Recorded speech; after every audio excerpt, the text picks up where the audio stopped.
Thaina mamangayda yamna mangaw thibi thoibi kawbi laisabi amakhak leirame. Mahak ase asuki matik yamna mangaw thirame. Mabung ahumgi manungda matomta yawjabi ningol oibaga. Mama mapa amadi mabung ahum aduna mahakbu laigi machadawna yamna luna tawjarame. Thoibisu makoina luna tawre haibagi matik nawanglame. Mahaksu mahakna usitpa miyoi amata laikai aduda leiramde. Masidasu natana thoibi ase masak mataw asuki matik hainingai leitana phajabi nupi ama oibana pakhang makhaina koitan tanabi laisabi amasu oibani. Aduga thoibi mahaksu nupa mayamna pamnare matik makhoi mayamdagi oijau oithak kaya amasu them themna lawthok chathokpi nupini. Mahakna khul kayadagi nupa mayam amabu khangnarami aduga makhoidagi them themduna sel thong kaya amasu lawthoklami. Nongmagi numini Thoibi mahakna luna tinajaba mata tombiga khulgi lampak adomda laklami. Lambi chatna su makhoi ani wari kaya ama sanarami. Thoibi ngaikoni karamba nupano ba nangna ngasi unani na laisibo. Hoi bema anobane noba masakkadi kuphajama nang phau horen ubada ngawgani yengo.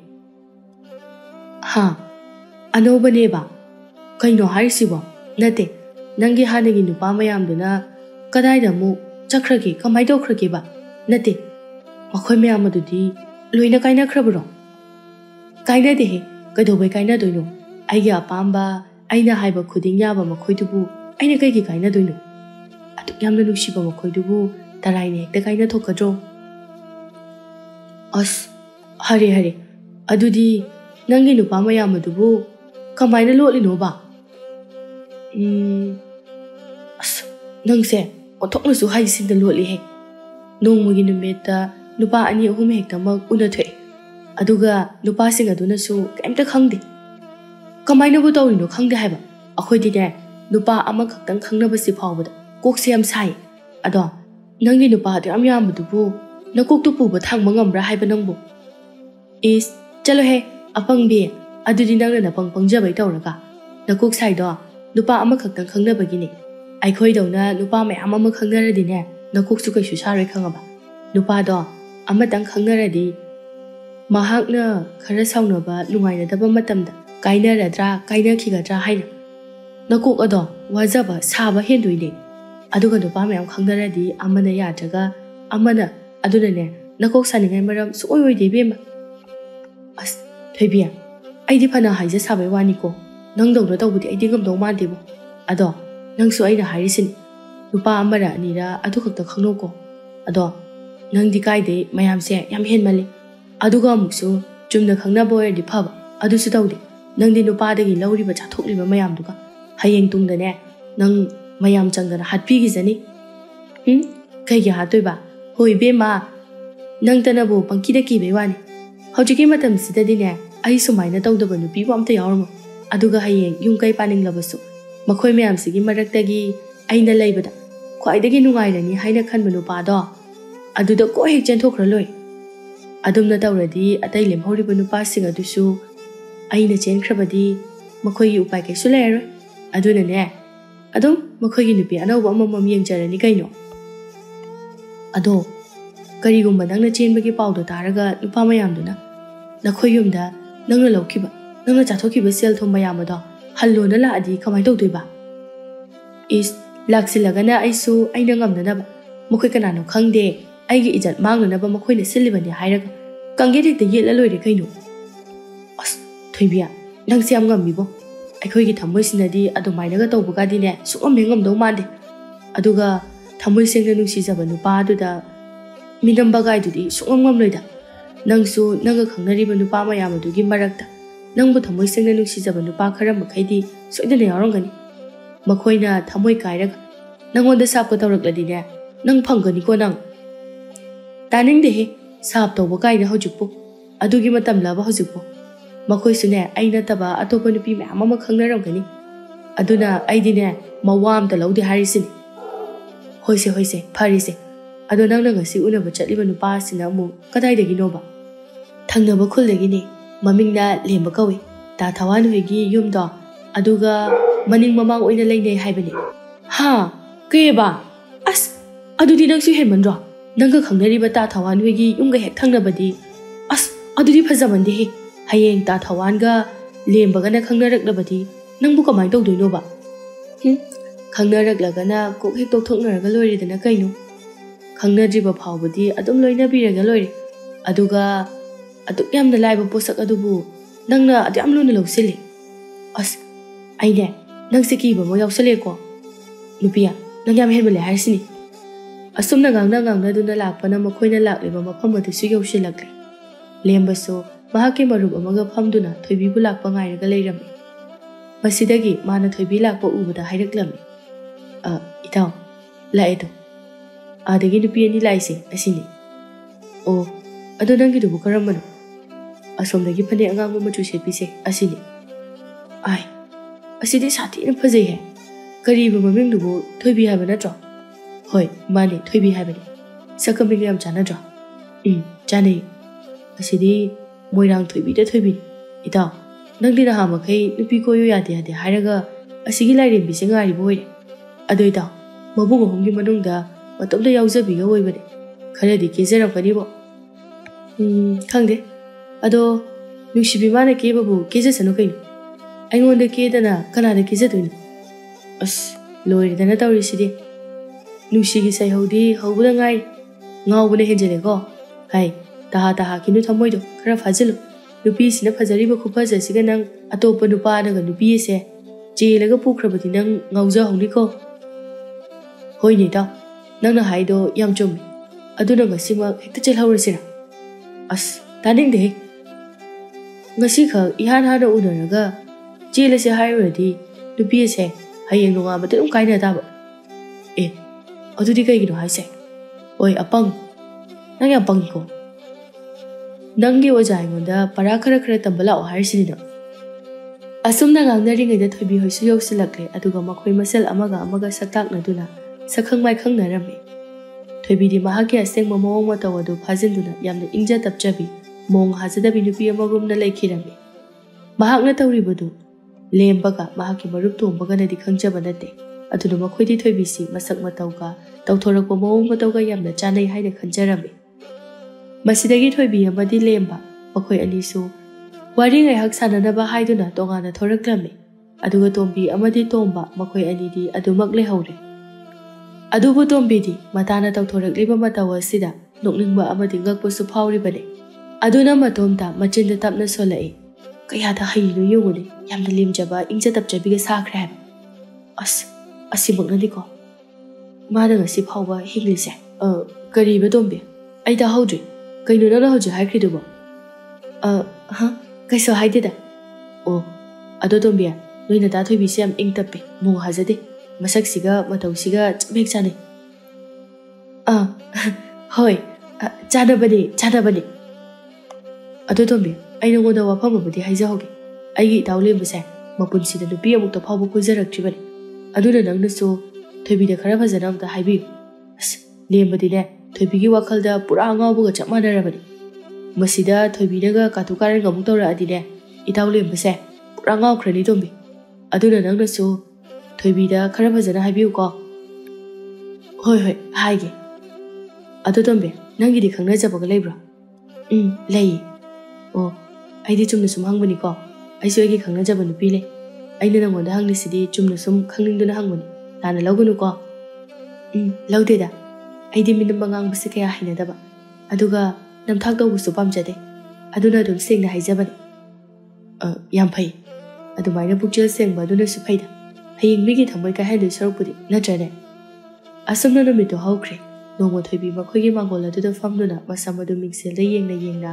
ꯍꯥꯠꯇꯨꯅ ꯂꯩꯔꯝꯃꯤ ꯑꯗꯨꯒ ꯃꯃꯥ ꯏꯕꯦꯝꯃ ꯑꯌꯤꯡꯕꯤꯗꯤ ꯐꯤ ꯁꯥꯗꯨꯅ ꯂꯩꯔꯤ ꯃꯇꯝ ꯑꯁꯤꯗ ꯑꯌꯤꯡꯕꯤꯕꯨ ꯄꯣꯛꯄ ꯃꯃꯥ ꯃꯤꯈꯣꯏ ꯑꯗꯨ ꯃꯈꯣꯏꯗ ꯂꯥꯛꯂꯝꯃꯤ ꯃꯍꯥꯛꯅ ꯂꯥꯛꯄ ꯑꯗꯨꯕꯨ ꯎꯕꯗ ꯊꯣꯏꯕꯤꯗꯤ ꯃꯃꯥꯏꯗꯨ ꯂꯩꯊꯣꯛꯇꯨꯅ ꯍꯥꯏꯔꯛꯏ ꯑꯁꯤꯒꯤ ꯍꯅꯨꯕꯤ ꯋꯥ ꯌꯥꯝ ꯉꯥꯡꯕꯤꯁꯦ ꯑꯃꯨꯛ ꯂꯥꯛꯑꯦ ꯑꯩꯕꯨ ꯏꯃꯨꯡꯗ ꯆꯦꯟꯁꯤꯟꯕꯁꯨ ꯅꯪꯍꯧꯔꯔꯣꯏ ꯑꯁꯤꯅ ꯑꯃꯨꯛ ꯁꯨꯡꯂꯦꯞ ꯂꯦꯞꯇꯈꯩ ꯑꯩꯉꯣꯟꯗ ꯉꯥꯡꯊꯕ ꯍꯧꯔꯛꯑꯅꯤ ꯍꯥꯏꯕꯒ ꯇꯧꯕꯒ ꯃꯤꯈꯣꯏꯗꯨ ꯁꯨꯃꯥꯡ ꯃꯇꯣꯜ ꯐꯥꯎꯕ ꯌꯧꯔꯛꯇ꯭ꯔꯤꯉꯩꯗ ꯍꯥꯟꯅ ꯊꯣꯏꯕꯤꯗ ꯂꯥꯎꯗꯨꯅ ꯍꯥꯏꯔꯛꯏ ꯍꯩꯃꯥ ꯑꯩꯈꯣꯏ ꯃꯍꯥꯔꯥꯅꯤ ꯏꯕꯦꯝꯃꯗꯤ ꯃꯀꯤ ꯁꯦꯝꯗꯨꯅ ꯂꯩꯔꯝꯂꯤꯗꯅ ꯍꯣ ꯁꯦꯝꯖꯔꯤꯌꯦ ꯑꯕꯣꯛ ꯆꯤꯡꯒꯟꯕꯤ ꯍꯩ ꯀꯔꯤꯅꯣꯅꯦ ꯅꯪꯕꯣ ꯅꯕꯣꯛ ꯑꯁꯤꯗꯕꯨ ꯑꯗꯨꯃꯥꯏꯅ ꯍꯥꯏꯕ ꯍꯧꯅꯗꯦꯅꯦ nabok na nusiduna laknaraga masi angangsidi ba kaidai nusibano madine aise ubasu kaya yadabani ado ngang tawbani ado ngang tawrido nang manusibagini chalo pida ama lauthoksu chalo thoibi phet leiraga imungda changki aduga mora ama lauthokluраga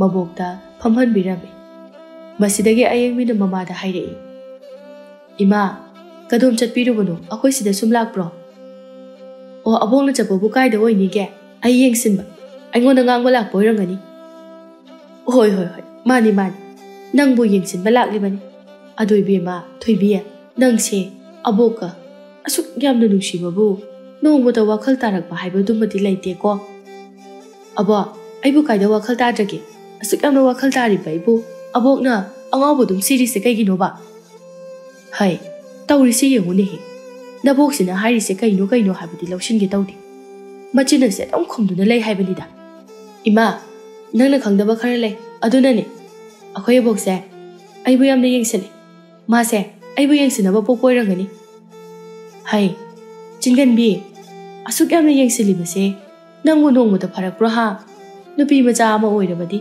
nupi gi mathau adu taw haibani ne adusu tawde nangde nonga baga ayuk ngana hogatun lai thomosu thagani khangdi ima asina thabak loijingaida chak adu mai thagatkani adugi mahutta nangdi laikai sarasan mamakai tana naba hauthoktrabadi yade nongmata ayuk ngana hogatpasu tawde numinan nanna duna hogatpa ngaktani nangdi aduna dina sa adu kadaidagi phagadoriba ha maduda sunatana hayeng na umakai panbadana ahal laman jenthagadoribani nangna abok chinganbe nang heklakpaga aingoda khanaba sum hoise kaigino nangna thauleitabra babo hai chongnam chadabiya hina ngangliba simunna tage haidraga mana thokpa ma tawra ini se o ngang horo nangda ngang horo aidi imungda changage he thoibiya ngai khone he nangbo wari sana kisine ngai kho haibani ne nangbo ima karibu ngangudoino masana yajadraba sidabu aina ngangnaga hena kok sananabani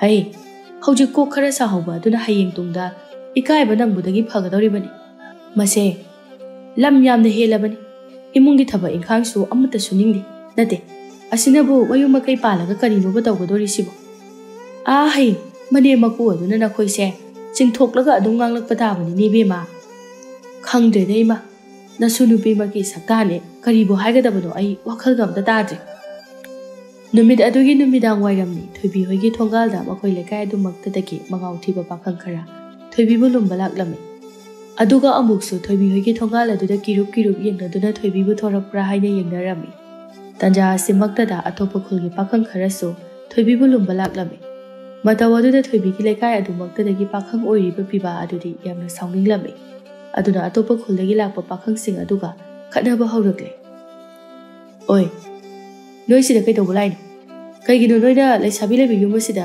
kirup yengduna ga leido lekai se ahlamon padaba lekai manba nakoina tawribado lekai asida leiriba aikhoise kaisu oidana khanbagi wa natro e kari noida aikhoibu lekai asigi ijat sokpa yaba lekai asida usi thawoidaba kari thabak pu tawkhrage lekai asida phajaba leirang salabadi khoimung mayam manganglaba haibase masidi masana tabani masidi mahausani aduga itaw hoina lekai asida changba yade hairabadi leirang phajaba du satlan pirano aduga lekai amada topa lekai gi mi changba yade haiba leba itaw hoiso khoi gi lekai da lakpiramgani aduga ai khoi nongmata thingjakidena ai khoi su lekai sida lakpadi thingdena noida lakano haide aduga lekai gi leisabi macha singdana khoina yengiba midyang ata chumde aduna ne khoina hairibase khangaba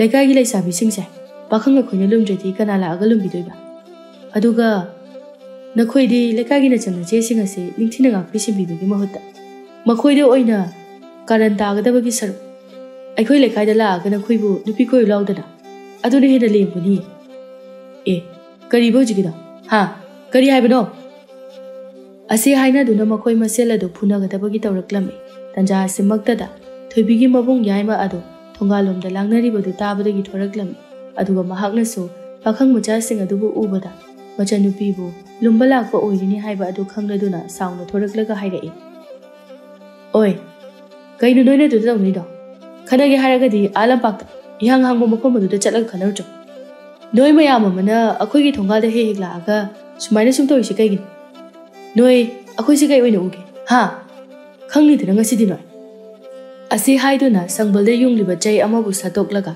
ꯄꯥꯈꯪ ꯃꯆꯥꯁꯤꯡ ꯑꯗꯨ ꯁꯥ ꯁꯟ ꯐꯨꯕꯒꯨꯝꯅ ꯐꯨꯊꯕ ꯍꯧꯔꯛꯂꯝꯃꯤ ꯃꯇꯧ ꯑꯗꯨꯗ ꯄꯥꯈꯪ ꯃꯆꯥꯁꯤꯡ ꯑꯗꯨꯁꯨ ꯀꯥꯏꯗꯨꯅ ꯆꯦꯟꯅꯈꯤꯔꯝꯃꯤ ꯑꯁꯨꯝꯅ ꯅꯨꯃꯤꯠ ꯑꯗꯨ ꯍꯧꯈ꯭ꯔꯦ ꯅꯥꯀꯜ ꯑꯃꯔꯣꯝꯗ ꯂꯦꯝꯕꯕꯨ ꯃꯈꯣꯏꯒꯤ ꯏꯪꯈꯣꯜꯗ ꯊꯕꯛ ꯈꯔ ꯁꯨꯗꯨꯅ ꯂꯩꯔꯝꯃꯤ ꯃꯇꯝ ꯑꯁꯤꯗ ꯃꯈꯣꯏꯒ ꯌꯨꯝꯊꯪꯅꯅ ꯂꯩꯔꯤꯕ ꯊꯣꯏꯕꯤꯒꯁꯨ ꯈꯪꯅꯕ ꯊꯋꯥꯟ ꯑꯗꯨ ꯂꯦꯝꯕꯒꯤ ꯃꯅꯥꯛꯇ ꯂꯥꯛꯂꯝꯃꯤ ꯂꯦꯝꯕꯁꯨ ꯃꯍꯥꯛꯄꯨ ꯎꯕꯗ ꯍꯔꯥꯎꯅ ꯍꯥꯏꯔꯛꯏ ꯏꯇꯥꯎ ꯀꯩ ꯂꯩꯔꯒꯦ ꯂꯥꯛꯑꯣ ꯆꯪꯉꯣ ꯅꯠꯇꯦ ꯅꯪꯕꯨ ꯑꯩꯉꯣꯟꯗ ꯀꯔꯤ ꯍꯥꯏꯅꯤꯡꯒꯦꯕ ꯏꯇꯥꯎ ꯅꯪ ꯍꯣꯔꯦꯟꯁꯦ ꯊꯕꯛ ꯁꯪꯕ꯭ꯔꯣ ꯅꯪ ꯊꯕꯛ ꯁꯪꯉꯗꯤ ꯑꯩꯈꯣꯏꯅꯤ ꯊꯕꯛ ꯑꯝꯇ ꯆꯠꯃꯤꯟꯅꯧꯁꯦ ꯌꯥꯏ ꯊꯕꯛ ꯊꯣꯏꯅ ꯑꯆꯤꯟꯕ ꯂꯩꯇꯦ ꯑꯗꯣ ꯀꯥꯏꯗꯅ ꯆꯠꯂꯨꯁꯦ ꯍꯥꯏꯗꯨꯕ ꯑꯋꯥꯡ ꯊꯪꯕꯒꯤ ꯈꯨꯜꯁꯦ ꯑꯁꯤꯗꯅꯤ ꯑꯗꯨꯗꯗꯤ ꯀꯩꯗꯧꯕꯅꯣ ꯍꯥꯏꯁꯦ ꯏꯇꯥꯎ ꯑꯩꯒ ꯈꯪꯅꯕ ꯅꯨꯄꯤꯗꯣ ꯈꯨꯜ ꯑꯗꯨꯗꯒꯤꯅꯤ ꯑꯗꯨꯅ ꯍꯣꯔꯦꯟꯗꯣ ꯃꯥꯒ ꯑꯝꯇ ꯎꯅꯔꯨꯁꯦꯅ ꯇꯧꯕꯅꯤ ꯑꯣ ꯌꯥꯏ ꯌꯥꯏ ꯑꯗꯣ ꯑꯩꯁꯨ ꯈꯨꯜ ꯑꯗꯨꯗꯒꯤ ꯅꯨꯄꯤ ꯑꯃ ꯈꯪꯅꯩ ꯍꯥ ꯅꯪꯕꯣ ꯀꯩꯅꯣꯅꯦ ꯑꯩꯈꯣꯏꯒ ꯃꯇꯝ ꯈꯔ ꯄꯨꯟꯗꯕꯁꯤꯗ ꯅꯨꯄꯥꯁꯤ ꯖꯥꯠ ꯖꯥꯠꯀꯤ ꯊꯕꯛ ꯌꯥꯝ ꯇꯧꯔꯝꯃꯤꯀꯣ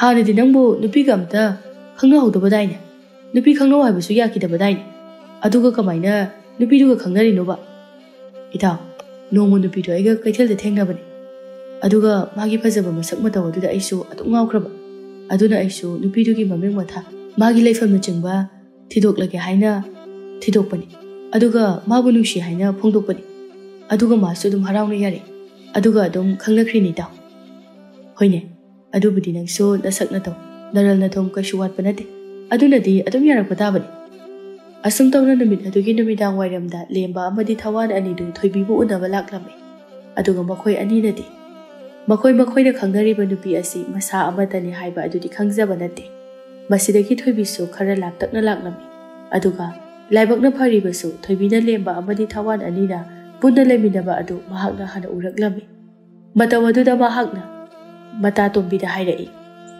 ꯍꯩꯃꯥ ꯇꯣꯝꯕꯤ ꯑꯁꯤꯗꯤ ꯂꯦꯝꯕ ꯅꯠꯇ꯭ꯔꯣ ꯀꯩꯅꯣ ꯇꯥ ꯊꯋꯥꯟꯒ ꯂꯦꯝꯕꯒꯁꯦ ꯄꯨꯟꯅ ꯂꯦꯞꯃꯤꯟꯅꯔꯒ ꯂꯩꯔꯤ ꯑꯩꯗꯤ ꯀꯃꯥꯏꯅ ꯇꯧꯗꯣꯏꯕ ꯑꯁꯤꯗꯤ ꯑꯁ ꯁꯤꯟꯅꯕ ꯇꯥꯔꯦ ꯂꯥꯛꯑꯣ ꯑꯁꯤꯒꯤ ꯈꯣꯡꯕꯥꯟ ꯑꯁꯦ ꯍꯦꯛꯇ ꯆꯣꯡꯉꯒ ꯆꯦꯟꯈ꯭ꯔꯁꯦ ꯍꯥ ꯀꯩꯅꯣ ꯍꯥꯏꯁꯤꯕꯣ ꯑꯁ ꯑꯝꯇ ꯉꯥꯏꯈꯣꯍꯦ ꯆꯦꯜꯂꯁꯨ ꯑꯇꯣꯞꯄ ꯂꯝꯕꯤ ꯑꯃꯗ ꯆꯦꯟꯁꯦꯕ ꯑꯁꯤꯒꯤ ꯈꯣꯡꯕꯥꯟꯁꯤꯗꯤꯅꯦ ꯑꯩꯈꯣꯏ ꯑꯅꯤꯅ ꯆꯣꯡꯕ ꯉꯝꯃꯣꯏꯕ ꯑꯩꯗꯤꯅꯦ ꯑꯗꯨꯗ ꯈꯪꯗꯦ ꯃꯈꯣꯏ ꯑꯅꯤꯅ ꯎꯗ꯭ꯔꯤꯉꯩꯗ ꯈꯣꯡꯕꯥꯟꯁꯦ ꯆꯣꯡꯉꯅꯤ ꯑꯁꯤ ꯍꯥꯏꯗꯨꯅ ꯊꯣꯏꯕꯤꯗꯣ ꯑꯗꯨꯛ ꯌꯥꯝꯅ ꯆꯥꯎꯈ꯭ꯔꯕ ꯈꯣꯡꯕꯥꯟ ꯑꯗꯨ ꯆꯣꯡꯈꯤꯔꯝꯃꯤ ꯇꯣꯝꯕꯤꯅ ꯈꯥꯝꯕꯒ ꯑꯝꯇ ꯅꯪꯍꯧꯗꯦ ꯑꯗꯨꯕꯨ ꯊꯣꯏꯕꯤꯗꯤ ꯈꯣꯡꯕꯥꯟ ꯑꯗꯨ ꯆꯥꯎꯃꯟꯈꯤꯕꯅ ꯂꯥꯟꯊꯣꯛꯄ ꯉꯝꯍꯧꯗ꯭ꯔꯗꯨꯅ ꯂꯩꯈꯣꯝ ꯃꯔꯛ ꯑꯗꯨꯗ ꯗꯣꯞ ꯂꯥꯎꯅ ꯇꯥꯁꯤꯜꯂꯝꯃꯤ ꯑꯩ ꯁꯤꯔꯦ ꯀꯩꯅꯣ ꯇꯧꯔꯤꯁꯤꯕꯣ ꯑꯁ ꯃꯥꯏ ꯃꯤꯠ ꯁꯝꯒꯁꯦ ꯂꯩꯈꯣꯝ ꯉꯥꯛꯇ ꯉꯥꯏꯔꯦ ꯑꯩꯗꯤ ꯂꯣꯏꯔꯦꯗꯅ ꯉꯁꯤꯗꯤ ꯑꯁꯤꯒꯤ ꯃꯊꯧ ꯂꯩꯇꯅ ꯃꯊꯧ ꯁꯥꯅꯤꯡꯕ ꯅꯨꯄꯥꯁꯦ ꯑꯁꯤꯗ ꯊꯣꯛꯍꯟꯕ ꯉꯥꯛꯇꯅꯤꯁꯦ ꯑꯩꯕꯨ ꯐꯠꯇꯕ ꯂꯩꯈꯣꯝ ꯃꯔꯛꯁꯤꯗ ꯇꯥꯍꯜꯂꯤꯕ ꯍꯩꯃꯥ ꯊꯣꯏꯕꯤ ꯅꯪꯕꯨ ꯀꯩꯁꯨ ꯁꯣꯛꯇꯕ꯭ꯔꯣ ꯂꯥꯛꯑꯣ ꯍꯧꯒꯠꯂꯨꯁꯦ ꯑꯁꯤ ꯍꯥꯏꯗꯨꯅ ꯃꯈꯣꯏ ꯑꯅꯤ ꯆꯦꯟꯈꯤꯔꯝꯃꯤ ꯅꯨꯃꯤꯠ ꯑꯗꯨꯗꯒꯤ ꯍꯧꯅ ꯊꯣꯏꯕꯤ ꯅꯨꯄꯥ ꯃꯌꯥꯝ ꯑꯃ ꯈꯪꯅꯗꯨꯅ ꯃꯈꯣꯏꯗꯒꯤ ꯅꯝꯊꯥꯛ ꯇꯧꯔꯒ ꯁꯦꯜ ꯃꯌꯥꯝ ꯑꯃ ꯆꯥꯊꯣꯛ ꯇꯧꯊꯣꯛꯄꯁꯤꯡ ꯑꯗꯨ ꯅꯨꯄꯥꯁꯤꯡ ꯑꯗꯨꯅ ꯈꯔ ꯃꯈꯩꯗꯤ ꯈꯪꯅꯕ ꯍꯧꯔꯛꯂꯝꯃꯤ ꯑꯗꯨꯒ ꯄꯥꯎ ꯑꯁꯤꯃꯛꯁꯨ ꯂꯦꯝꯕꯒꯤ ꯅꯥꯀꯣꯡ ꯌꯧꯔꯗꯨꯅ ꯃꯍꯥꯛꯁꯨ ꯊꯣꯏꯕꯤꯒꯤ ꯐꯠꯇ꯭ꯔꯕ ꯂꯝꯆꯠ ꯑꯗꯨ ꯈꯪꯂꯛꯂꯝꯃꯤ ꯄꯨꯝꯅꯃꯛ ꯑꯁꯤ ꯈꯪꯂꯛꯄꯗ ꯂꯦꯝꯕ ꯌꯥꯝꯅ ꯁꯥꯎꯅꯤꯡꯂꯝꯃꯤ ꯑꯗꯨꯕꯨ ꯃꯍꯥꯛ ꯇꯥꯏꯅꯕꯗꯤ ꯉꯝꯗꯕꯅꯤꯅ ꯌꯨ ꯊꯛꯇꯨꯅ ꯃꯍꯥꯛꯀꯤ ꯋꯥꯈꯜ ꯑꯗꯨ ꯄꯣꯊꯥꯅꯕ ꯍꯣꯠꯅꯖꯔꯝꯃꯤ ꯃꯇꯧ ꯑꯁꯤꯗ ꯂꯦꯝꯕꯒꯤ ꯃꯃꯥ ꯏꯕꯦꯝꯃ ꯊꯥꯔꯣꯗꯤ ꯃꯆꯥꯅꯨꯄꯥꯅ ꯍꯣꯡꯂꯛꯂꯤꯕ ꯃꯑꯣꯡ ꯃꯇꯧ ꯑꯗꯨꯗ ꯃꯊ꯭ꯋꯥꯏ ꯑꯗꯨ ꯌꯥꯝꯅ ꯋꯥꯖꯔꯝꯃꯤ ꯅꯣꯡꯃꯗꯤ ꯂꯦꯝꯕ ꯑꯗꯨ ꯌꯨ ꯉꯥꯎꯃꯟꯈꯤꯕꯅ ꯃꯍꯥꯛ ꯆꯠꯄ ꯉꯝꯗ꯭ꯔꯗꯨꯅ ꯃꯍꯥꯛꯀꯤ ꯃꯔꯨꯞ ꯇꯣꯝꯕꯅ ꯁꯝꯕꯤꯗꯨꯅ ꯃꯥꯕꯨ ꯃꯌꯨꯝꯗ ꯄꯨꯔꯛꯂꯝꯃꯤ ꯃꯁꯤꯗꯒꯤ ꯇꯣꯝꯕꯅ ꯑꯃꯨꯛ ꯍꯥꯏꯔꯛꯏ ꯏꯇꯥꯎ ꯅꯪꯅ ꯇꯧꯔꯤꯁꯤꯕꯨ ꯆꯨꯝꯃꯤꯕ ꯀꯩꯁꯨ ꯂꯩꯇꯕ ꯅꯨꯄꯤ ꯑꯃꯒꯤꯗꯃꯛꯇ ꯅꯁꯥꯅ ꯅꯁꯥꯕꯨ ꯃꯥꯡꯍꯟꯕ ꯃꯁꯤꯕꯨ ꯀꯔꯤꯒꯤꯅꯣꯕ ꯃꯥꯅ ꯑꯗꯨꯛ ꯌꯧꯅ ꯉꯝꯂꯒ ꯅꯪꯗꯤ ꯀꯔꯤꯒꯤ ꯉꯝꯂꯣꯏ ꯅꯪꯕꯨ ꯅꯁꯛ ꯅꯇꯧ ꯊꯤꯕ ꯄꯥꯈꯪꯂꯣ ꯁꯑꯣꯡ ꯁꯕꯥꯟ ꯍꯥꯏꯔꯦ ꯅꯨꯄꯥ ꯃꯥꯅ ꯐꯖꯔꯤꯕꯅꯤ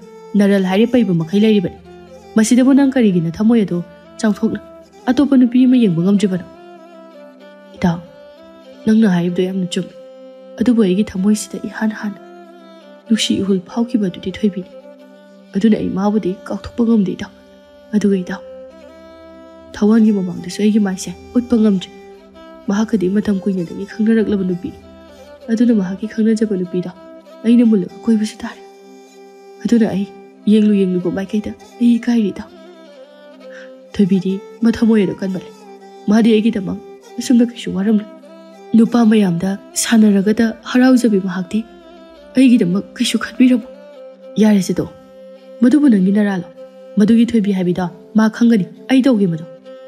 Manema, Hayan Konane, Jugot Waram Chada Nupa with the tongue of a soidabani. Masak Mato Duga, Doctor Liba Duga. Yam to Goche. Aduga Iwahagi. Karigi, Nanga do my Magi the Montana Sado Mangandu. Magi Mamang Nang show, Atopa Nupi Malora, Lunganing Dokadabani. Ita, May the pieces Yam Kirita. Aduna a Yumpan Magi Wakagatore. Maduya Dita, Nanga, Imagi Sukrakal. Imagi di Machanang Matumdani. Imana Hingliba the show, Nangia Sadani. Handang Mara, Nanga Tori Mamata was Sida. Imado can Waramani. Mada, Nanga Kanji Bakarigino. Nangi Punsibusana Ramidu be a Magida Mutta. Nanga Nangi, Ima Amadi. Nasagi Kansu Kanji Bakarigino. Down. No Wakaldo Bunakal. I took Emma Wakalta Nanga, live live a pity but to Chumbra. Ita. I bought you carry to heaven. Hi. Madugi the Mutananga Wabi Heidi. I silake. Natawa I silake. I nesit but to the yaw. Adugane. Nanga see the gi, you talk with the door. Aduga Nangina cook the Gitobida, Aduzlotokro. Asumna no mid Aduda Gito, Manasinduna Lembabo, Atopa Gantaba, Nupi Ama Oina Kangahan Kirami. Nakal Amarom the Natobi Hojikti, Mahaki Maram Chat Adugidama, Kolekaya do the Mahakuyam, the Tukuchana Yang Rami. Aduganupa Amatanasu Mahakbu Handa Pawi Yang Bikidre. Mahagna had a Kangaramba Nupa Makainaso. Mahakbu, Taba Haibangam Jaba, Wahaikaya Amaso, Haibirami.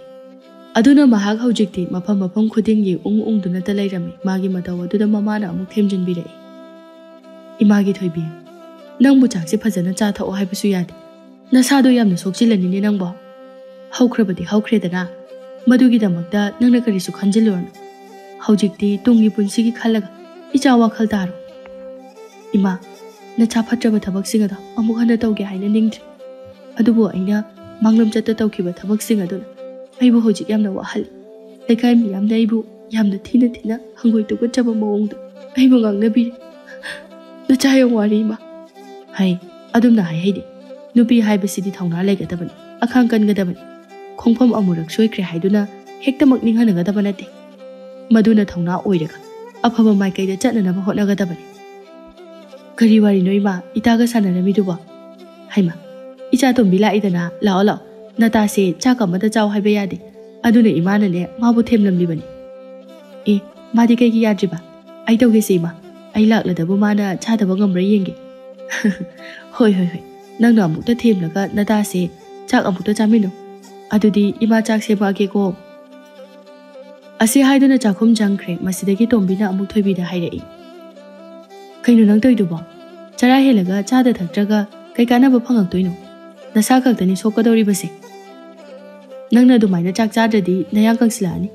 Pazaramanangi my tongue of the so, Chayroma Tangairani Bima. Tombia. I sit out the Tajaga secret of her double. I know the Ruri but Tabakaduna, Itomte Mikaise. Yum the game of parts to Pongamch. Aduga, Gumgodabu so much. Like I gave me Yamna, Machi couldn't angry but Mayam Sitabada, Ayamikai. Yarisi, Toina Kanjilono. Soy the Balanda Mangamba Mibukana Yobuge. A soybara Mamayama Tinga Laga, Sum Kangba Helactuni. Nangso, Nanga Doruba Soybaduna, Wakalditara Manidana. Hoi, I pataba tabakto. A Mukhana Doge Hina Dindre. Adubo Aina Hoji, Wakaldara Labasu. Kana Amatana de Abut Hazabir. I said, Mahosagi Mahosa. Bidyam, Chogam Chada Bidupi, a moidity, Atum Una ready. Eh, get away with the ba, say, I wa Hagese. Nangne, Hojiti Wakaltare Habese, Miamda, Lloyd Kangan Gadabadi, Hojiti, Nangi Apaba Maguladuna, Miamda, Nangu Patana Uri Bese, Cook Nabohonagatabani, Matamaduda. Nangi Maramda, Miama Gangari Base, Cookie the ribbon. Aduga, Nangi Ikai in the Haina, Adumina Dum Dorang Lady, Kasukana Bopangoi. Hoi, Nanga Haido, Yam Jumbi, Pari, Adu the Agasidagi, Apapa to Piamo in the Bohodaraki. Aduneba, Adugane, Hojikso, Nagita Magdalip Jabanupadi, Adum Lady Co. Ha! I did a crib of my Yamatuga, Kanano Hojipawa, I get a Magdipidi Butuba. Nahawai Nangmudu Shipami Hina Hayapamatamda, Nangamasak Timali, Utina Mumali Hania Bikidaba, that's out I do. Madi Hojikso, Nambudu Lushi to the lady. Nangna Panapataba Tabakdo Rabasu, Magi Tamoidadi. Nangmuru Shipagi Bamido, ꯑꯗꯨꯝ ꯇꯥꯗꯨꯅ ꯂꯩꯔꯤ ꯍꯥ ꯇꯥ ꯆꯥꯎꯊꯣꯏꯗꯣ ꯑꯩꯅ ꯃꯇꯝ ꯑꯃꯗ ꯀꯌꯥꯝ ꯊꯤꯅ ꯉꯥꯡꯕꯤꯈꯤꯕ ꯅꯨꯃꯤꯠ ꯑꯗꯨꯗ ꯃꯥꯗꯣ ꯌꯥꯝꯅ ꯏꯀꯥꯏꯔꯝꯒꯅꯤ ꯑꯗꯨꯕꯨ ꯑꯩꯅꯗꯤ ꯃꯥꯒꯤ ꯊꯃꯣꯏꯒꯤ ꯋꯥꯗꯣ ꯀꯩꯁꯨ ꯇꯥꯕꯤꯈꯤꯗꯦ ꯑꯩ ꯉꯝꯃꯣꯏ ꯇꯣꯝꯕꯤ ꯑꯩꯅ ꯅꯨꯡꯉꯥꯏꯅ ꯆꯥꯎꯊꯣꯛꯅ ꯍꯤꯡꯂꯤꯉꯩꯗ ꯃꯥꯒꯤꯗꯃꯛꯇ ꯑꯩꯅ ꯀꯩꯁꯨ ꯈꯟꯕꯤꯈꯤꯗꯦ ꯑꯗꯨꯒ ꯑꯩꯅ ꯍꯧꯖꯤꯛ ꯂꯩꯈꯥ ꯇꯥꯔꯕ ꯀꯥꯟꯗ ꯁꯤꯗꯅ ꯀꯝꯗꯧꯅ ꯃꯥꯒꯤ ꯃꯅꯥꯛꯇ ꯆꯠꯇꯨꯅ ꯑꯩꯕꯨ ꯃꯥꯏ ꯑꯁꯤ ꯎꯠꯂꯨꯗꯣꯏꯅꯣ ꯑꯩ ꯉꯝꯃꯣꯏ ꯇꯣꯝꯕꯤ ꯊꯣꯏꯕꯤ ꯅꯪꯅ ꯄꯪꯈꯟꯗ ꯈꯟꯖꯤꯟꯈ꯭ꯔꯦ ꯇꯥ ꯆꯥꯎꯊꯣꯏꯗꯣ ꯍꯥꯟꯅꯒꯤ ꯑꯗꯨꯝ ꯇꯥ ꯆꯥꯎꯊꯣꯏꯗꯣ ꯑꯣꯏꯔꯤ ꯃꯉꯣꯟꯗ ꯅꯪꯅ ꯐꯅ ꯊꯤꯅ ꯉꯥꯡꯂꯕꯁꯨ ꯅꯨꯡꯁꯤꯕ ꯍꯥꯏꯕ ꯑꯁꯤꯗꯤ ꯅꯨꯡꯁꯤꯕꯅꯤ ꯊꯤꯅ ꯉꯥꯡꯂꯒ ꯁꯥꯎꯅꯔꯒ ꯍꯦꯟꯅ ꯃꯒꯨꯟ ꯂꯩ ꯍꯥꯏꯅꯔꯤꯕꯅꯤ ꯅꯪꯁꯨ ꯑꯁꯦꯡꯕ ꯅꯨꯡꯁꯤꯕ ꯑꯗꯣ ꯈꯪꯂꯛꯂꯕ ꯀꯥꯟꯗꯨꯗ ꯅꯨꯡꯁꯤꯕꯒꯤ ꯃꯒꯨꯟ ꯑꯗꯣ ꯁꯣꯏꯗꯅ ꯈꯪꯉꯛꯀꯅꯤ ꯀꯥꯟꯅꯗꯦꯁꯦ ꯆꯥꯛ ꯇꯨꯝ ꯆꯥꯊꯣꯛꯔꯁꯤ ꯂꯥꯎ ꯑꯗꯨꯒ ꯍꯣꯔꯦꯟꯗꯤ ꯇꯥ ꯆꯥꯎꯊꯣꯏ ꯎꯅꯕ ꯆꯠꯂꯨꯁꯦ ꯎꯅꯅꯕꯁꯨ ꯑꯩꯅ ꯁꯤꯜꯂꯒꯦ ꯑꯁ ꯇꯣꯝꯕꯤ ꯑꯝꯇ ꯇꯥꯍꯥꯛꯈꯤꯅꯨꯕ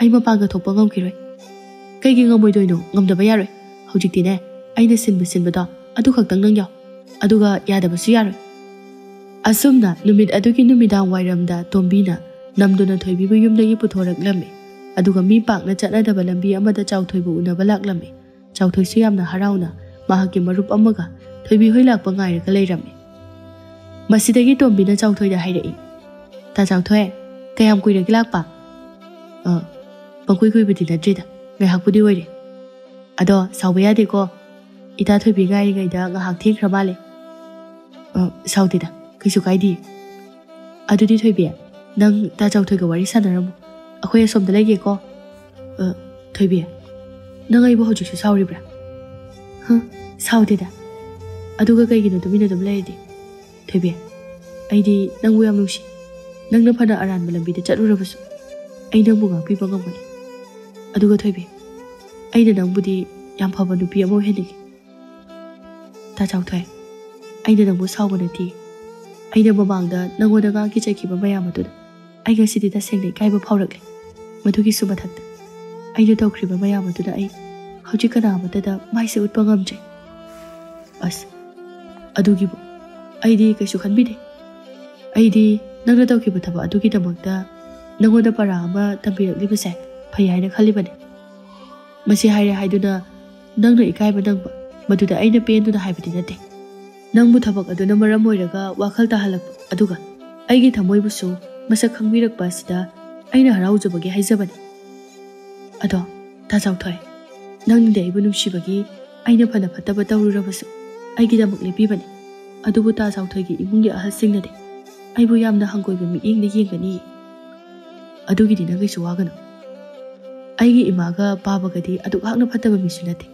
ꯃꯈꯣꯏꯁꯨ ꯊꯃꯣꯏ ꯌꯥꯝꯅ ꯆꯥꯎꯕ ꯃꯤꯑꯣꯏ ꯉꯥꯛꯇꯅꯤ ꯍꯌꯦꯡ ꯅꯪꯅꯁꯨ ꯈꯪꯉꯛꯀꯅꯤ ꯑꯗꯨꯒ ꯀꯔꯤꯒꯨꯝꯕꯗ ꯅꯪꯕꯨ ꯃꯈꯣꯏꯅ ꯌꯥꯔꯛꯇ꯭ꯔꯕꯁꯨ ꯑꯩꯅ ꯅꯪꯒꯤꯗꯃꯛꯇ ꯑꯗꯨꯝ ꯂꯦꯞꯀꯅꯤ ꯑꯩꯕꯨ ꯊꯥꯖꯧ ꯑꯩ ꯅꯪꯕꯨ ꯌꯥꯝ ꯅꯨꯡꯁꯤꯌꯦ ꯃꯈꯣꯏ ꯑꯅꯤꯅ ꯑꯁꯨꯝꯅ ꯋꯥꯔꯤ ꯁꯥꯟꯅꯔꯤꯉꯩ ꯊꯣꯏꯕꯤ ꯍꯣꯏꯒꯤ ꯂꯩꯀꯥꯏꯒꯤ ꯄꯥꯈꯪ ꯈꯔ ꯂꯝꯕꯤ ꯑꯗꯨꯗ ꯂꯥꯛꯂꯝꯃꯤ ꯃꯈꯣꯏꯅ ꯊꯣꯏꯕꯤꯕꯨ ꯎꯕꯗ ꯑꯁꯨꯝꯅ ꯍꯥꯏꯗꯨꯅ ꯀꯔꯤꯝꯇꯔꯛꯏ ꯏꯇꯥꯎ ꯌꯥꯝꯅ ꯉꯝꯂꯕ ꯃꯤꯁꯦ ꯂꯩꯕꯖꯥꯠꯅꯤꯀꯣ ꯉꯔꯥꯡ ꯅꯍꯥꯟꯗ ꯉꯥꯏꯔꯤꯅꯦ ꯅꯨꯄꯥ ꯃꯌꯥꯝꯗꯒꯤ ꯂꯧꯊꯣꯛ ꯆꯥꯊꯣꯛꯑꯝꯃꯦꯅ ꯃꯤꯌꯥꯝꯅ ꯋꯥ ꯂꯥꯎꯅꯈꯤꯕꯗ ꯉꯥꯏꯔꯤ ꯑꯗꯨꯒ ꯉꯁꯤꯅ ꯅꯨꯄꯥ ꯑꯃꯒ ꯑꯃꯨꯛ ꯑꯩꯈꯣꯏꯗꯤ ꯀꯤꯕꯨ ꯀꯤꯔꯦꯗ ꯍꯤꯡꯒꯗꯕ ꯍꯣꯏ ꯀꯅꯥꯗꯅꯣ ꯍꯥꯏꯗꯣ ꯍꯥ ꯑꯩꯃꯛ ꯂꯩꯅ ꯅꯣꯏꯅ ꯊꯣꯏꯕꯤꯗ ꯑꯗꯨꯃꯥꯏꯅ ꯍꯥꯏꯕ ꯌꯥꯕ꯭ꯔꯣ ꯅꯈꯣꯏꯕꯨ ꯅꯁꯥꯅ ꯅꯁꯥ ꯑꯗꯨꯕꯨ ꯀꯔꯤꯅꯤ ꯍꯥꯏꯅ ꯈꯟꯖꯒꯦ ꯑꯗꯨꯒꯨꯝꯕ ꯃꯤ ꯎꯁꯤꯠꯇꯕ ꯋꯥꯉꯥꯡ ꯁꯉꯥꯡ ꯑꯗꯣ ꯑꯃꯨꯛ ꯍꯟꯅ ꯍꯥꯏꯔꯛꯄ ꯌꯥꯔꯣꯏ ꯑꯁꯤ ꯍꯥꯏꯗꯨꯅ ꯄꯥꯈꯪ ꯃꯆꯥꯁꯤꯡ ꯑꯗꯨꯕꯨ ꯇꯥꯟꯊꯣꯛꯈꯤꯔꯝꯃꯤ ꯊꯣꯏꯕꯤꯅ ꯃꯃꯤꯠꯇꯒꯤ ꯃꯄꯤ ꯇꯥꯅ ꯀꯞꯂꯒ ꯂꯩꯔꯝꯃꯤ ꯃꯇꯧ ꯑꯗꯨꯗ ꯇꯣꯝꯕꯤꯁꯨ ꯆꯦꯟꯁꯤꯜꯂꯛꯇꯨꯅ ꯃꯇꯥꯕꯨ ꯊꯦꯝꯖꯤꯟꯖꯔꯝꯃꯤ ꯃꯁꯤꯗꯒꯤ ꯆꯥꯎꯊꯣꯏꯅ ꯍꯥꯏꯔꯛꯏ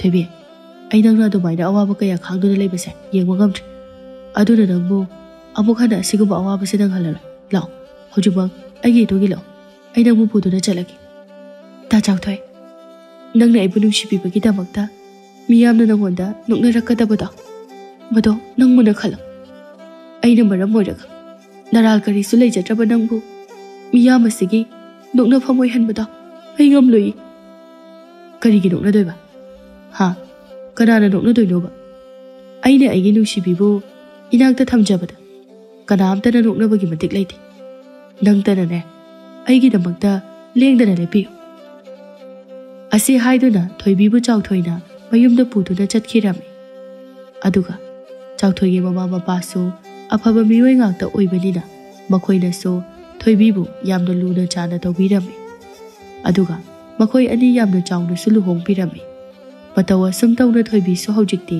ꯋꯥꯈꯜ ꯇꯥꯔꯗꯨꯅ ꯃꯍꯥꯛꯁꯨ ꯌꯨꯝ ꯑꯃꯒꯤ ꯃꯇꯤꯛ ꯆꯥꯕ ꯃꯧ ꯑꯃ ꯑꯣꯏꯔꯛꯂꯝꯃꯤ꯫ ꯑꯗꯨꯒ ꯃꯍꯥꯛꯅꯁꯨ ꯃꯄꯨꯔꯣꯏꯕ ꯆꯥꯎꯊꯣꯏꯕꯨ ꯏꯁꯣꯔꯃꯛꯅꯤ ꯈꯟꯗꯨꯅ ꯂꯥꯠꯆꯔꯝꯃꯤ꯫ ꯃꯍꯥꯛꯀꯤ ꯑꯁꯤꯒꯨꯝꯅ ꯍꯣꯡꯂꯛꯂꯤꯕ ꯃꯇꯧ ꯑꯁꯤꯅ ꯍꯧꯖꯤꯛꯇꯤ ꯃꯍꯥꯛꯀꯤ ꯍꯧꯈ꯭ꯔꯕ ꯐꯠꯇꯕ ꯋꯥꯔꯤꯁꯤꯡ ꯑꯗꯨ ꯀꯥꯎꯅꯈ꯭ꯔꯦ꯫ ꯑꯗꯨꯒ ꯃꯍꯥꯛꯄꯨꯁꯨ ꯃꯤꯌꯥꯝꯅ ꯑꯐꯕ ꯃꯤꯠꯌꯦꯡꯗ ꯌꯦꯡꯅꯗꯨꯅ ꯃꯍꯥꯛꯁꯨ ꯅꯨꯡꯉꯥꯏꯅ ꯍꯤꯡꯈꯤꯔꯝꯃꯤ꯫